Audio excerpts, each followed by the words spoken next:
¿Hay vinculación entre masonería y satanismo? Porque normalmente cuando se habla de masonería es como, no, es un grupo de personas que Ujú. se unen dentro de la razón, la ciencia, una serie de, digamos que preceptos que aparentemente parecen como nobles, por así decirlo, de es la razón, la ilustración y demás. Pero hay muchas personas que aseguran que cuando tú avanzas dentro de la masonería realmente se ve lo que hay y hay un vínculo satanista. ¿Existe? El vínculo se puede dar de dos maneras. Por un lado, el hecho de pensar, ¿no?, que se rinde culto a la sabiduría o a una Ujú, especie de deidad, un deus en máquina, ¿no?, que ha puesto todo en ujú, marcha, lo ha dejado, ¿no?, el dios relojero, ¿no? Al fin y al cabo, es un reduccionismo de la idea de Dios y una perversión, ujú, ¿no?, del mismo ser, de la esencia de Dios. Porque, claro, es un Dios totalmente al margen, ¿no?, de la historia humana ujú. y que nos ha dejado por un medio de un camino de iluminación. Por eso la masonería no es nada nuevo. Es decir, la Iglesia desde sus comienzos tuvo que combatir frente al gnosticismo. Ujú. Y el gnosticismo es esa corriente herética que nace en el seno de la Iglesia, con influencias también de aquella zona de Oriente Próximo, donde, pues claro, se considera que la persona accede a lo divino, ¿no?, o se acerca a Dios de una forma privilegiada, unos pocos escogidos que siguen un sendero, un camino de iluminación, ¿no?, siguiendo esa estructura, digamos, de influencia oriental. Pero claro, aquí se va produciendo poco a poco un reduccionismo que se aparta de la verdad, que Ujú. Dios mismo ha revelado por medio de Jesucristo, ¿no? Ya. Y que el Espíritu Santo pues sostiene la verdad en el magisterio de la Iglesia. Y ahí es donde, claro, ya no solamente es una herejía, sino que cuando toma un cariz político, ¿no?, o de pretendida influencia social, pues claro, ahí en la masonería que conocemos, ¿no?, precisamente de la Ilustración del Ujú, siglo XIX. Luego hay también un abanico, ¿no? Hay una playa de corrientes masónicas, ¿no?, la francmasonería, la ujú. masonería inglesa, anglosajona, y se van manifestando de diferentes tipos, ¿no? Incluso me han llegado a contar algunos expertos, ¿no?, que el movimiento de los rotarios pues puede ser como una especie Ujú. de iniciación masónica, pero bueno, ahí tampoco quiero entrar en disquisiciones Ya. ya más propias, ¿no? Pero claro, el problema de la masonería es el alejarse de lo que el Señor nos ha revelado para elegir un camino pues en base a la racionalidad y yo creo que se produce ahí justamente una contradicción. Es decir, no hay nada más irracional que pensar que tú por ti mismo puedes alcanzar lo que lo que no puedes abordar por ti mismo, ¿no? Ujú. Entonces, ahí hay una semilla de soberbia, de egoísmo, que justamente es la del pecado original. El pecado original es la soberbia, ¿no? El seréis como Dios. Y el hecho del fruto, ¿no?, de probar el fruto. Ahora, cuando celebramos la Inmaculada Concepción, la primera lectura, se narra perfectamente, ¿no?, el relato de Génesis, donde el hecho de probar el fruto prohibido no es que Dios sea un ser dictatorial que nos Ujú. prohíba, sino que ante el hecho de nosotros, en el libre albedrío, Ujú. pues podríamos elegir el bien o el mal. Pero claro, es que el libre albedrío, la libertad, no es, digamos, para hacer, hablando mal y pronto, ¿no?, de Ujú. hacer de nuestra capa un sayo, ¿no?, lo que se nos No. ocurra en cada momento, sino que es un don de Dios para hacer el bien.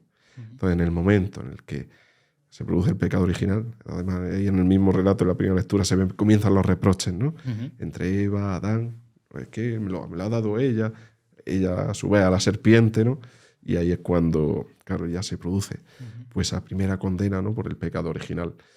Y el pecado original, del que queda preservado María Santísima para poder ser la Madre de Dios, pues justo lo que nos ayuda a comprender que el hecho de la redención pues viene a darle la vuelta, ¿no?, a lo que había sucedido. Ujú. Cristo es el nuevo Adán, María es la nueva Eva y por lo tanto ese mal primordial ya no tiene fuerza para nosotros. Y esa es la clave del sacramento del Ujú. bautismo, ¿no? Purificarnos de ese pecado original y hacernos, por la unción, ¿no?, con el Santo Crisma, ese sello, ¿no?, que imprime el Señor en Ujú. nuestra alma y que nos hace ser hijos suyos, ¿no?, herederos de su reino, ser hijos de Dios plenamente, no solamente como criaturas, ¿no?, porque aquellas personas que no están bautizadas son criaturas, hechas, creadas a imagen y semejanza de Dios, pero la filiación divina, digamos, no está plena. Entonces esa plenitud se da en el sacramento del bautismo. Y yo creo que esa es la clave, ¿no? De que invitemos a que, por ejemplo, ahora pues, muchísimos abuelos, ¿no?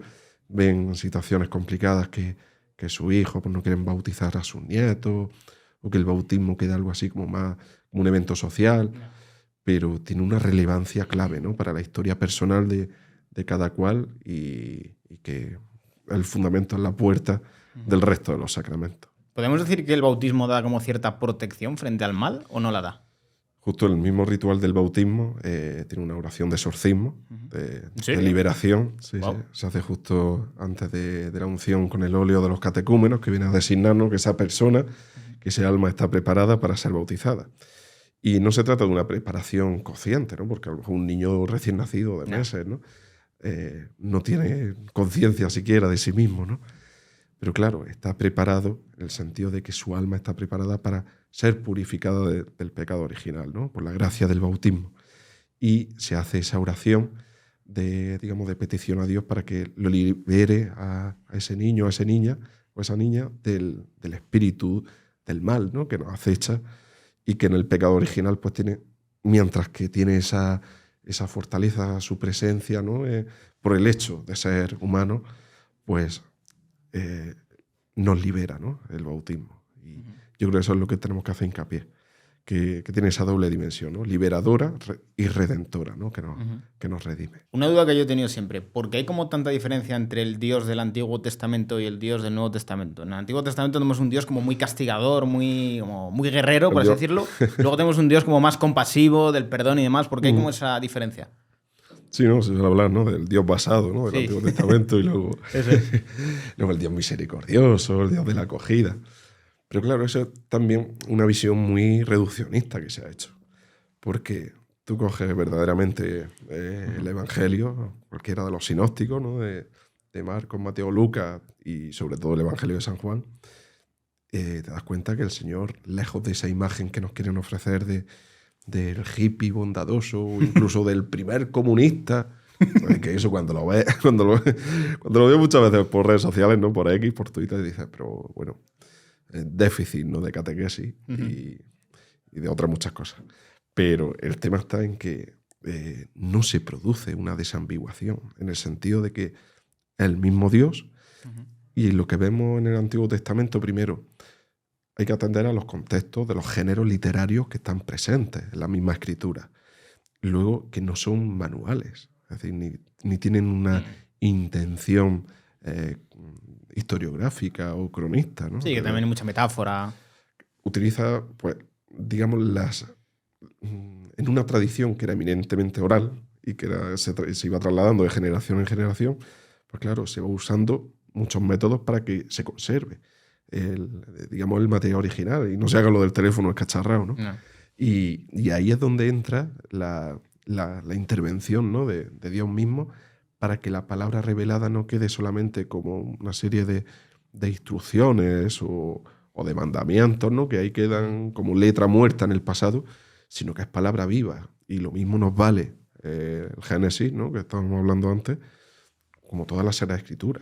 Y lo principal y lo mollar y lo que ilumina el conjunto de todo el Antiguo Testamento es que en el sentido que tiene el Antiguo Testamento. Es decir, esa preparación para el momento de plenitud que es la encarnación y el nacimiento de Cristo, ¿no? y su presencia en el seno de la historia. Entonces ahí ese evento canon es lo que ilumina el resto de la escritura, ¿no? Y sin ello pues quedaría cojo. Entonces, por ejemplo, cuando se quiere reducir únicamente el Pentateuco, ¿no? a los mandamientos, a visiones maniqueas, o bueno, es que este Dios era muy malo y lo hacía a todo polvo y se cargaba a Sodoma y Gomorra y tal, y ahora parece que Dios se ha olvidado de nosotros, se ha alejado, tal. No se puede caer en esos reduccionismos, y más partiendo de relatos que lo que buscan es engañar, ¿no? Pues ni siquiera informar o tratar de dar una formación básica mínima, ¿no? Y eso también es un elemento que hoy en día se está viendo, que está creciendo, ¿no? Que las personas que se acercan a la iglesia o que vuelven, ¿no? Que a lo mejor tuvieron una infancia pues cercana a la iglesia, pero luego por los caminos de la vida se han ido alejando, pero buscan pues, formarse, buscan encontrar fuentes verdaderas y donde realmente se le da sentido a todo, ¿no? Y no se queda solamente en un conjunto de ideas, no, porque ya lo decía Benedicto XVI, el hecho de la fe brota del encuentro con Cristo resucitado. No es fruto, no es consecuencia de una especulación racional o de una teoría filosófica, ideológica, no, sino que va mucho más allá, ¿no? Y ese encuentro trascendente, ¿no? con lo que nos supera y que a la vez se hace cercano a nosotros. Y esa, digamos, iniciativa, esa la tiene siempre Dios para con nosotros, ¿no? Acercarse. Y ya el don de la fe, pues, era, por ejemplo, el caso de Unamuno, ¿no? que pedía, ¿no? En su escrito el hecho de volver a tener la fe de un niño, ¿no? Claro, tenía ese propósito, esa voluntad, pero no encontraba, ¿no? El hecho de la fe verdadera, auténtica, ¿no? Y ahí es donde, claro, hay que entender que la fe es un don, es un regalo. Y no caer tampoco pues, en relatos falsos que tratan justamente de reducir la revelación pues, a una especie de cómic o de historieta, cuando realmente el sentido propio de la Sagrada Escritura, la razón, es teológica, ¿no? Es mostrar la revelación de Dios y lo que necesitamos para volver, retornar, digamos, a lo que habíamos perdido, ¿no? Y que con Cristo pues, hemos encontrado y hemos hallado de nuevo. Y ahí es donde la Sagrada Escritura, en sus diferentes episodios, pues nos van sirviendo de pedagogía, ¿no? de enseñanza. Y creo que es bueno, ¿no? Hacer hincapié en ese sentido y que veamos que la Sagrada Escritura están ahí, no solamente como un manual, un vademecum para consultar, sino que es palabra viva y eficaz y que transforma nuestra vida. Recuerdo al profesor Huerta de Soto, que recientemente vi un... Que es muy cristiano, además. Mucha gente no lo sabe, pero es verdad. Recientemente vi, creo que fue la primera charla, o bueno, en su primera clase, la lección inaugural, ¿no? Y entonces mostraba que, primero hacía una mención, me pareció interesantísima, de las obras de misericordia, tanto las corporales como las espirituales. Él hizo hincapié, ¿no? En el hecho de que enseñar es amar, ¿no? Hacía ese vínculo que es tan hermoso en el sentido de que el hecho de transmitir la verdad, que eso es lo que hacemos, es enseñar, ¿no? Es lo que hace un padre con su hijo, lo que hace un profesor con su alumno, de que esa enseñanza no quede en saco roto, sea solamente un conjunto de contenidos para un objetivo, sino que tengan valor en sí mismo, ¿no? Y cuanto más, pues, cuando vemos que esa enseñanza que Dios nos da por medio de su iglesia, pues hace que brote no solamente algo puntual, sino frutos de vida eterna, que esa es la aspiración del ser humano.